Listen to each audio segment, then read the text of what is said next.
Hi guys, welcome back. So in my last tutorial, I showed us how to cut this crop shirt, top, agbada, call it whatever. So in this new video, I'll be showing us how to sew it step by step. So let's get started. All right, so for the collar, you're going to be cutting four pieces each of the pattern of the collar. So the lower one is the collar stand, which is this one. Okay, so you have four pieces on it and then you add interfacing to two of it, right? Then this upper one, you can either cut it on fold or you cut four pieces. So here I have two of it with interfacing. I'll be sewing with half-inch seam allowance, and then the other two, okay, I also sew with half-inch seam allowance. So one is fabric, one will serve as lining. Okay, so that's for the shirt collar. So I'll just do that and I'll show us what to do next. Yeah, so once you join it like this, you can see that I've already joined it with half-inch seam allowance. I'll go ahead now and sew with half-inch from the sides all the way to the upper part and then to the other side, but I'll leave the lower part open. So I'm sewing with half-inch seam allowance. You can see that. So you can also see that I added interfacing to only one side of the collar. Okay, yeah, so that's it. Next I will iron my collar. Okay, don't worry, I'm just fast forwarding this part since it's not really a big deal. Yeah, so yeah, this is the collar stand now. Okay, I also added interfacing to the fabric, and then the other side does not have interfacing, so I have two pieces. You can see that. Okay, so now I'm going to place the shirt collar that we just finished sewing. That's the one on top. I'm going to be placing it in between the fabric and lining of the collar stand. Before I do that, you just want to notch the center so that when you're sewing the collar, everything aligns properly. One side is no longer than the other and all of that. So same thing with my collar stand. I'm notching the center with my scissors. Is very, very important. And then another important skill you should have is knowing how to work with pins. It's very, very important, trust me. So now that I've notched the center, I'm opening up the collar stand. Then I'll place the shirt collar we just finished sewing. Now I'll place it. Can you see where I place it? Notch point to notch point, and then this is now the lining. Okay, so you don't have to put interfacing on the line, it's not necessary. So as it is now, I'm just going to pin the center, and I'll pin the other part of my collar. Then I'll start sewing. Then one sewing tip: start from the center to the side, center to the side. If you start sewing from one end to the other, trust me, this fabric, they just have a way of shifting, and then when you finish sewing, you'll discover that one part is not than the other. So the best thing when you're sewing things like this, start from the center, as you can see that I've done, to one end. When you finish, you pick it from the center again and finish to the other end. As simple as that. And then yeah, I'm just trimming off my excess threads. The next thing I want to do now is to top stitch. So what is top stitching? I'm stitching the seam allowance onto the lining of the collar. Okay, so yeah, this is it here. So you can see my seam allowance. This is my seam allowance, and I'm stitching it out to the lining. Actually, your interfacing can be on the fabric or on the lining, whichever one. The most important thing is let the interfacing be on one side of the collar. So I'm done top stitching, and yeah, the next thing I want to do now is to sew the sides of the collar, the two ends. Okay, before I do that, let me just show us how the collar looks like, and you say it looks like. Okay, so this is how it's going to look like after you finish sewing it. But before we do that, we're going to sew the two ends of the collar. Now mind you, you're sewing with half-inch seam allowance, so after sewing you're supposed to be left with 1 inch for button allowance. Yes, you're supposed to be left with 1 inch for button allowance after sewing the half-inch that I'm about to do right now. So I'll just go ahead and sew half-inch on both sides. Make sure you move away the main collar inside so that you don't stitch it down. So I'll just sew half-inch all the way down. Okay, So if you're a beginner, you might want to measure that, but I don't know, with my years of experience, I don't need to start measuring half inch. I could actually use my eyes to gauge it, but please don't try that. Make sure you use your tape and measure it and be sure that it's half inch, right? Then trim up any excess. Now I'm just pushing it out to the right side. Then once you push this out, you see it like your scissors or any sharp object to, like, push out the remaining fabric so that it's all nice and good. Then I will iron. So you can see the extra warning for the button allowance I was talking about. Okay, once I bring this out, I'll still show us again. Can you see the allowance, that 1 inch allowance? Yeah, it's for button. So I'm just going to push this out like that. Okay, and then I'll go ahead again and give it a very good press. Yes, when you're sewing, not just shirts. Ironing it, okay, not ironing, pressing is very, very important.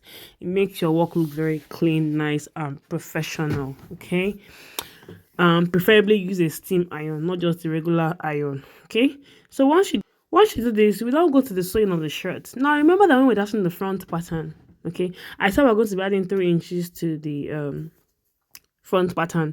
So this is the 3 inches here, okay, and you're adding interfacing to that 3 inches part, and make sure you notch the top there, okay, and the bottom, so that you know where 3 inches ends. So you're putting interfacing on the 3 inch mark. Then you fold 1 inch twice, so that once you fold 1 inch twice, you'll be left with exactly 1 inch for your button allowance. You're folding 1 inch twice. Make sure you add interfacing. Okay, so and you have to do this with your pressing iron, not just folding randomly. You have to press it so that you don't have folds here and there. Okay, so this is my pressing iron. I'm just pressing. You can see that. Okay, then yeah, definitely you have 2 pieces for the front. So this is the first piece and also the second piece, right? So that's for the front piece. So you can see I've already ironed the second one. Make sure you add interfacing to give that button allowance some structure. Okay, so I'll go ahead to my sewing machine now and I'm going to stitch that all the way down. Yeah, so that's it. You're stitching very, very close to the edge of the fold.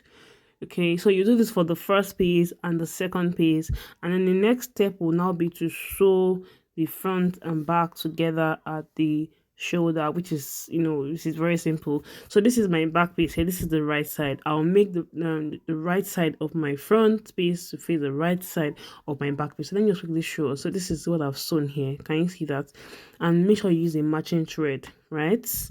Okay, so these are the two front pieces. I'll just lay my back piece on the table like this. This is the right side facing me. Then I'll put the two front pieces on top of the back. So right side facing right side. Yeah. So I'm just going to place it like this, and then I'll just use my pins to hold them together, and then I'll go ahead and sew it 1/2 inch seam. Yeah. So I'm just pinning like I said, and then I'll just sew with 1/2 inch seam allowance on the shoulder. So the sleeve and the shoulder and the bodice is sewn together basically. Now let's work on the sleeve opening. Okay, so I've finished sewing the shoulder. Now for the sleeve opening, there has to be a demarcation between the sleeve and the main body. So what I'll do is from I'm going to measure like 12 inches down, which is what I've just marked now. Then I'm going to mark like let's say 2 or 3 inches away from the side seam. Okay, like I said, there has to be demarcation between the sleeve opening and the side seam. Yeah, we don't want to start sewing and having rumpled or pleats. So it has to be very, very neat. So once I mark my 2 inches, now I'm going to create like a curve like this. Can you see that? So I'll use my ruler to like draw the line down, or I can just use my hand anyway. You don't have to use a ruler. It's a free top.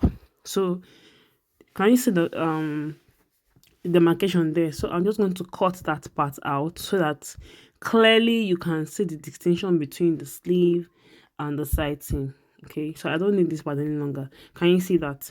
So what I'll do now is for the sleeve opening there, I'm going to do like a roll them for it.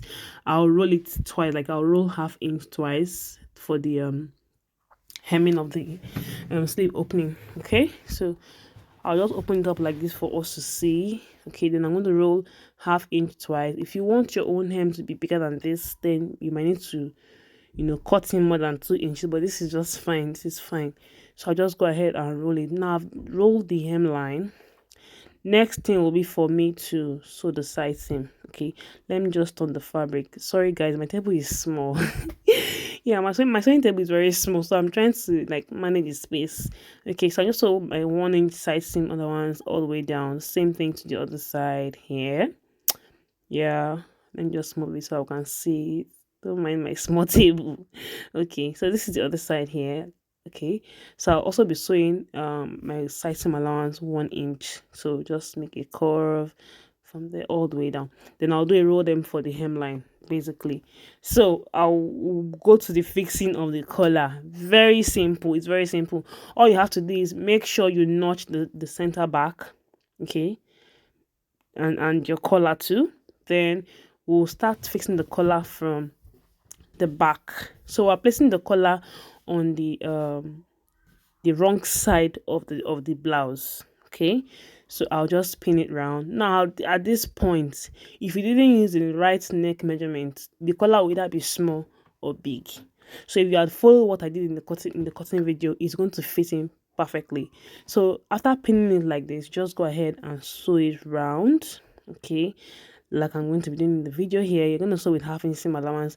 Then just the way we did when we're sewing the collar, when we're coupling the collar together, start from the center to one end of the collar, then continuing from the center to the other end of the collar. Is better that way. And then when you use pins, the collar will not stretch. Then when you now finish sewing, you now find out maybe the collar is longer or shorter. Make sure you use pins. You can see that in all my videos I always use pins, and I've been sewing for over a decade now. So it's not about maybe you're an expert or something. It's just to minimize errors. And the truth is, ankara fabric stretches a lot of time, so it's not about maybe you have experience. It's just to minimize errors. So that said about the pins, you can see me pinning there.